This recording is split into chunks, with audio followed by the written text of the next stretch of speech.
Good morning সবাইকে।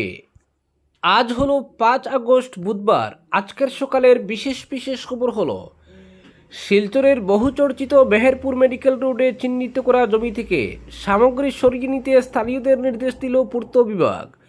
শুধু তাই নয়, মঙ্গলবার মাইক যুগে প্রচার চালিয়ে পূর্ত সড়ক ডিভিশন জানিয়ে দিয়েছে আজ থেকে শুরু হবে উচ্ছেদ এবং ভাঙ্গার কাজ, ফলে প্রত্যেকের সহযোগিতা চাওয়া হয়েছে। বীরবল বাজার থেকে মেডিকেল পর্যন্ত সড়ককে 2 লেন থেকে 4 লেনে উন্নীত করার প্রকল্পের কাজ এগিয়ে নিতে তৎপর হয়েছে পূর্ত দফতর। পাশাপাশি মন্ত্রী কৌশিক রায় এবং শিলচরের বিধায়ক রাজদীপ রায়ের নির্দেশে গর্ত মেরামতের কাজও শুরু করা হয়েছে। এদিকে পূর্ত বিভাগ প্রচার অভিযানে নেমে জানিয়ে দিয়েছে 5 আগস্ট থেকে চিহ্নিত জমিতে ভাঙ্গার কাজ শুরু হবে। স্থানীয় বাসিন্দা ও ব্যবসায়ীদের সতর্ক এবং অবহিত করা হয়েছে বিষয়টি। পূর্ত বিভাগের শিলচর উদারবন টেরিটোরিয়াল রোড ডিভিশনের এক্সিকিউটিভ ইঞ্জিনিয়ার অনিরুদ্ধ নাগ জানিয়েছেন 4 লেন সড়ক নির্মাণ প্রকল্পের অংশ হিসেবে মেহেরপুরের বীরবল বাজার এলাকায় মার্কিং করা জমিতে পর্যায়ক্রমে ভাঙ্গার কাজ চালানো হবে। সেই লক্ষ্যে ভাঙ্গার কাজ শুরুর আগে এলাকার বাসিন্দা ও ব্যবসায়ীদের উদ্দেশ্যে মাইকিং করে প্রশাসনের পক্ষ থেকে প্রয়োজনীয় নির্দেশনা দেওয়া হয় এবং নির্ধারিত সময়ের মধ্যে নিজ নিজ সামগ্রী সরিয়ে নেওয়ার আহ্বান জানানো হয়েছে। গোটা পরিকল্পনা এবং কার্যক্রমে সরেজমিনে উপস্থিত থেকে তদারকি করেন অনিরুদ্ধ নাগ।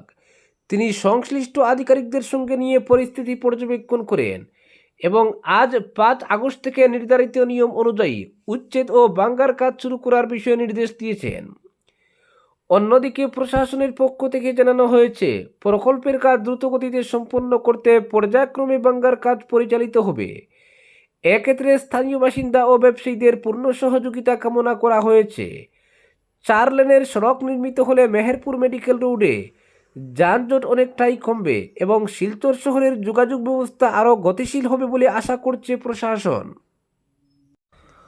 অপরদিকে নিট ইউজির ওএমআর শিটের চরম গরমিল, বিচার চেয়ে সুপ্রিম কোর্টের দ্বারস্থ পরীক্ষার্থীরা। সর্বভারতীয় মেডিকেল প্রবেশিকা নিট ইউজি ঘিরে ফের তৈরি হয়েছে তীব্র বিতর্ক।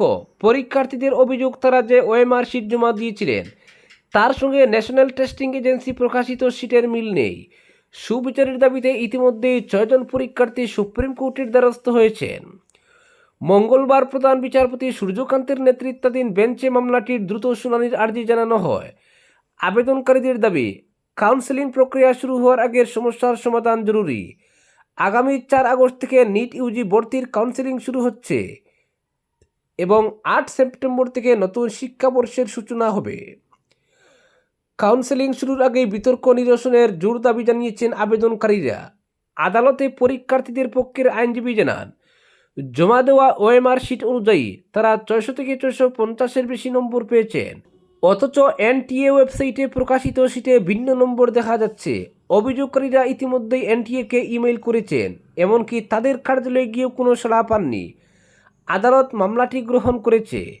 উল্লেখ্য, গত 3 মে অনুষ্ঠিত নিট ইউজি পরীক্ষা প্রশ্নপত্র ফাঁসের অভিযোগে বাতিল করা হয়।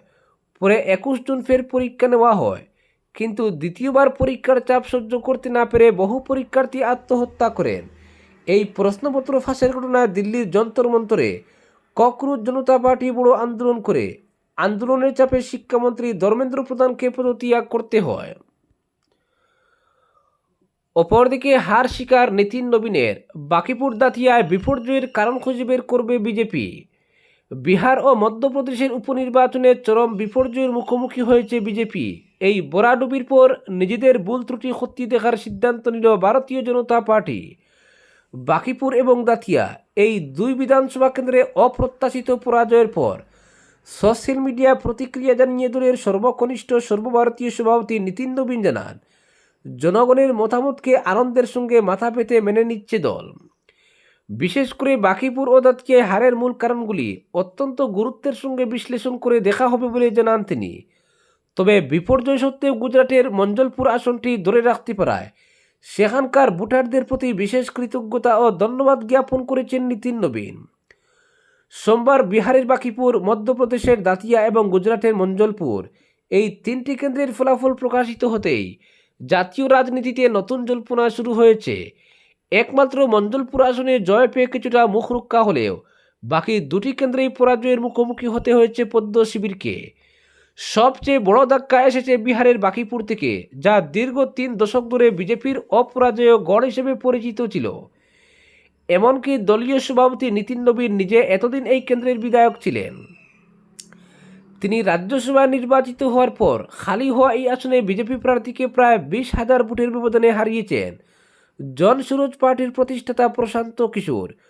1995 সাল থেকে 2025 পর্যন্ত টানা 31 বছর, যেখানে নবীন পরিবার এবং বিজেপির একচ্ছত্র আধিপত্য ছিল, যেখানে গত কয়েকটি নির্বাচনে বিজেপি 60% বেশি ভোট পেয়ে এসেছে, সেই অভিজাত কায়স্থ প্রধান পাটনা শহরের কেন্দ্রে এই পতন গেরুয়া শিবিরকে গভীরভাবে চিন্তায় ফেলেছে।